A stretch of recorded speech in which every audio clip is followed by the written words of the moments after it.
Hello friends, welcome back to my channel. বন্ধুরা সকলকে স্বাগত জানাচ্ছি তোমাদের আজকের নতুন একটি ইনফরমেটিভ ভিডিও নিয়ে আবারও হাজির হয়েছি। তো অবশ্যই তোমরা সম্পূর্ণ ভিডিওটা দেখবে। আজকের ভিডিওর টপিক হলো যে গুগল ক্রোম আমরা ইউজুয়ালি ব্যবহার করে থাকি সবাই, মোবাইলে হোক কিংবা পিসিতে হোক কিংবা ল্যাপটপে হোক। তো এই গুগল ক্রোমের যে ব্যাকগ্রাউন্ড চেঞ্জ করা যায় বা কাস্টমাইজেশন করা যায়, এটা তোমরা কি জানো? তো যে সকল ভিউয়ার্সরা তোমরা জানো না যে গুগল ক্রোমে ব্যাকগ্রাউন্ড ইমেজ চেঞ্জ করা যায় অথবা কাস্টমাইজেশন করা যায়, তো আজকের ভিডিওটা তোমাদের জন্য। গুগল ক্রোমে আমরা আজকের ভিডিওতে কাস্টমাইজেশন করে দেখাবো যে ব্যাকগ্রাউন্ড ইমেজ কিভাবে চেঞ্জ করা যায়।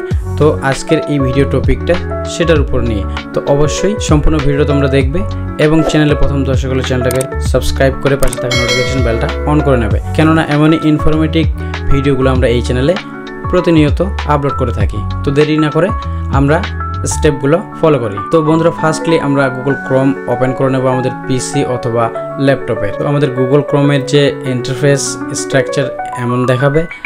এখানে আসার পর তোমরা দেখতে পাচ্ছ যে গুগল ক্রোমটা আমাদের একেবারে সাদামাটা রয়েছে। যেভাবে গুগল ক্রোম যেটা ফার্স্টলি ওপেন হয়, তো এই পেজটা আমাদের ফুলফিলভাবে সাদামাটা হয়ে আছে। তো এই পেজটাকে আমরা কাস্টমাইজেশন করতে পারবো। তো এটা করার জন্য আমাদের এখানে তোমরা দেখতে পাচ্ছ নিচের যে কর্নারটারে এখানে কাস্টমাইজেশন ক্রোম নামে একটা অপশন রয়েছে। তো এটাতে আমরা এখানে ক্লিক করে দেবো। এটাতে ক্লিক করে যদি দেই তাহলে এখানে অ্যাপিয়ারেন্স নামে একটা অপশন বের হয়ে যাবে। এখান থেকে আমরা আমাদের যে গুগলের যে ব্যাকগ্রাউন্ডটা সেটা চেঞ্জ করতে পারবো। একাধিক ব্যাকগ্রাউন্ড আমরা এখান থেকে অ্যাপ্লাই করতে পারবো। এটার জন্য এখানে চেঞ্জ থিম বলে একটা অপশন রয়েছে, এটাতে ক্লিক করতে হবে। এছাড়া যদি আমরা প্রোফাইলের কালার চেঞ্জ করতে চাই তাহলে এখান থেকে যে কালারগুলো রয়েছে এখান থেকে আমরা চুজ করে সেই কালারগুলো অ্যাক্টিভ করতে পারবো। তো আমরা এখান থেকে ব্যাকগ্রাউন্ড চেঞ্জের বিষয়টা যদিও লক্ষ্য দেবো, তার জন্য আমরা এখানে চেঞ্জ থিম বলে অপশানটাতে ক্লিক করে দেবো। এখানে আসার পর আমরা এখানে বহু সংখ্যক থিম পেয়ে যাব, যেটা আমাদের ব্যাকগ্রাউন্ডে সেট আপ হবে। তো এটার জন্য আমরা যদি একটা বেসিকলি অ্যাপ্লাই করে দেখি, এখানে আর্থের যে অনেকগুলো ওয়ালপেপার রয়েছে, এখান থেকে আমরা যদি একটা এখানে অ্যাপ্লাই করে দিই তাহলে আমাদের যে ক্রোমের ব্যাকগ্রাউন্ডটা সেটা পুরোপুরিভাবে চেঞ্জ হয়ে যাচ্ছে। ঠিক এইভাবে আমাদের যে ক্রোমের স্ট্রাকচার, যে আমাদের ফার্স্ট পেজটা, হোম পেজটা, সেটা ঠিক এইভাবে দেখাবে। তো বন্ধুরা, তোমরা বুঝতে পারলে আমাদের ক্রোম ব্রাউজারের থিম কিভাবে চেঞ্জ করব অথবা ব্যাকগ্রাউন্ড ইমেজ কিভাবে চেঞ্জ করব। তো এই ব্যাকগ্রাউন্ডটা যে আমরা সিলেক্ট করলাম, এটা আমাদের ক্রোমের থিম থেকে কালেক্ট করা ছিল, যার জন্য এখান থেকে আমরা বহু সংখ্যক থিম পেয়ে যাব। আমরা বহু সংখ্যক থিম এখান থেকে অ্যাপ্লাই করতে পারবো।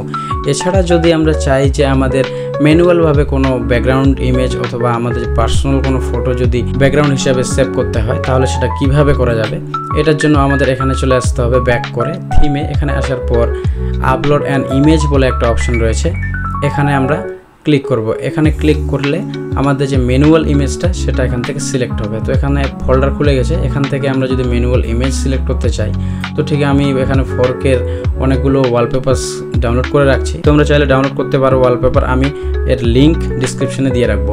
তো আমরা এখান থেকে সিলেকশন করে নিতে পারবো। সিলেকশন করে নেওয়ার পর ওপেন করব। ওপেন করার পর যদি আমরা অ্যাপ্লাই করি, ঠিক এইভাবে আমাদের ব্যাকগ্রাউন্ড ইমেজটা ম্যানুয়ালভাবে চেঞ্জ হয়ে যাবে। তো ঠিক এইভাবে তোমরা তোমাদের ক্রোম ব্রাউজারটাকে কাস্টমাইজেশন করতে পারবে। তো ফ্রেন্ডস, আশা করছি তোমরা স্টেপগুলো বুঝতে পেরে গেছো। এখান থেকে আমরা আবার ব্যাক করে চলে যাব, আবার কাস্টমাইজেশন অপশানে চলে আসবো। এখান থেকে চেঞ্জ থিম বলে অপশানটাতে চলে আসবো। এবার যদি আমরা ব্যাকগ্রাউন্ড ইমেজটাকে এখান থেকে সরিয়ে দিতে চাই, তাহলে আমরা যে ডিফল্ট ক্রোম বলে অপশনটা রয়েছে এটাতে আমাদের এখানে ক্লিক করে দিতে হবে। তো ঠিক এইভাবে তোমরা তোমাদের ক্রোম ব্রাউজার রয়েছে, ক্রোম ব্রাউজারের কাস্টমাইজেশন করাতে পারবে। এর পরবর্তী অপশন হচ্ছে যে আমরা যদি দীর্ঘ সময় ধরে ক্রোম ব্রাউজার ইউজ করি, তাহলে আমাদের এই যে হোয়াইট ব্যাকগ্রাউন্ডের জন্য আমাদের চোখে ক্ষতি হতে পারে। তার জন্য আমরা এখান থেকে দুটো অপশন পেয়ে যাচ্ছি, একটা লাইট এবং একটা ডার্ক। তো আমরা যদি ডার্ক মোডে করে রাখি তাহলে আমাদের দেখার ক্ষমতাটা অনেকটা স্মুথলি হবে। তো ঠিক এইভাবে তোমরা তোমাদের ক্রোমটাকে কাস্টমাইজেশন করে নিতে পারবে এবং তোমাদের থিম যে রয়েছে, অর্থাৎ তোমরা ম্যানুয়ালি কোনো ওয়ালপেপার এখান থেকে চেঞ্জ করতে পারবা। তো আশা করছি সকল দর্শক বন্ধুরা তোমরা ভিডিওটার মূল বিষয়বস্তুগুলো বুঝতে পারছো। তো এই ভিডিওটা এই পর্যন্তই ছিল। আবার কোনো ইনফরমেটিভ ভিডিও নিয়ে হাজির হব। তো তোমরা কমেন্টে জানাতে ভুলো না ক্রোমের আরও কোনো কাস্টমাইজেশনের জন্য। তোমরা যদি কমেন্ট করো তাহলে অবশ্যই ক্রোমের আরও কোনো কাস্টমাইজেশনের জন্য আমরা চ্যানেলে ভিডিও আপলোড করে দেবো। আজকের ভিডিও এই পর্যন্তই, আবার হয়েছি নেক্সট ভিডিওতে।